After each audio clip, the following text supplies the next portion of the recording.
Hey everyone, welcome to Love Them Well. Today I'm going to share with you what I do with my 7th grade English class to study the novella, The Little Prince.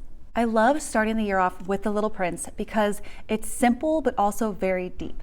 So we start with reading this in class. The students don't have to take this home because it's really not that long. So it's something we can get through quickly, but then cover a lot of area while doing it. I've made a note packet that you can get below on Teachers Pay Teachers. I'll leave a link for you. And I feel like I finally perfected it. This is my 5th year teaching this, and I feel like it's finally good. It's not too much work, but it also covers everything that I'd like to cover for review as far as literary devices, how to write quotes.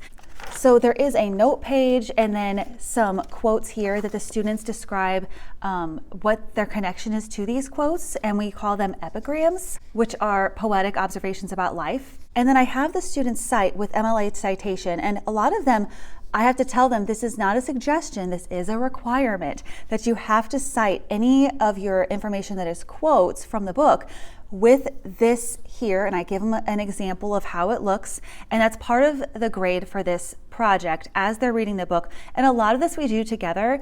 We talk about the definition of irony, and then they look for irony in the book.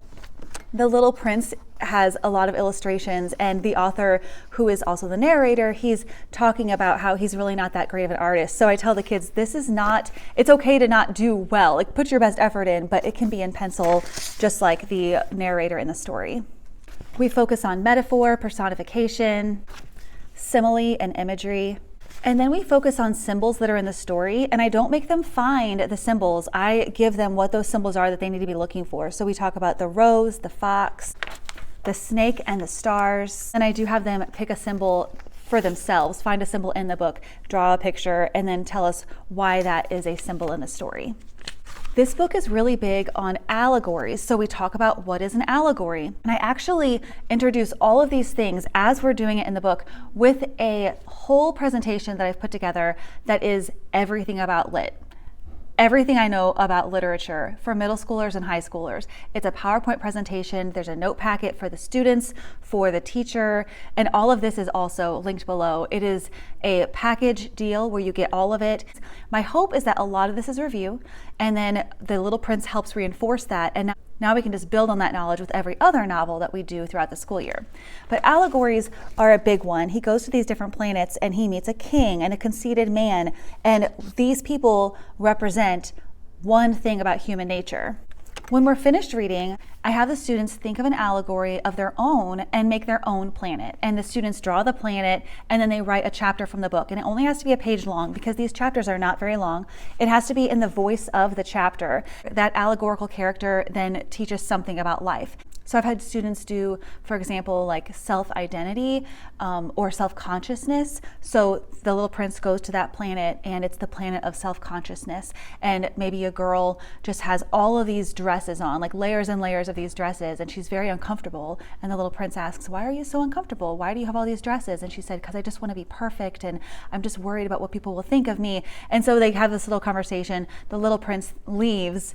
He doesn't ever fix the problem, but he leaves thinking like, man, that's really strange that someone feels that way, and it's too bad, that they feel that way about themselves. So he learns a lesson in each planet about human nature. And again, that project is very good to introduce how to use MLA format when you're writing an essay, and it is a story. So I'm also introducing dialogue.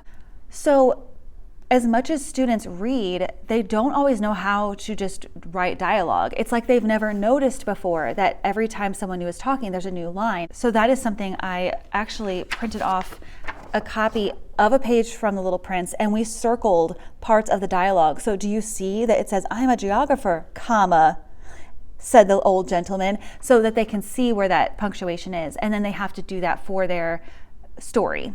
This year, once again, the planets turned out so well. The students really do a good job with that, and they get really insightful with it. I learn a lot from the students. So The Little Prince is over. We learned a lot, and now we are moving on to one of my favorite books, Anne of Green Gables, and why I love to teach that in 7th grade English, especially in the fall. Well, she says, isn't it wonderful to live in a world where there are Octobers? And it is. And so Anne is so good to learn from, with now diving deep into all of these lit devices and figurative language, and it's very beautiful writing.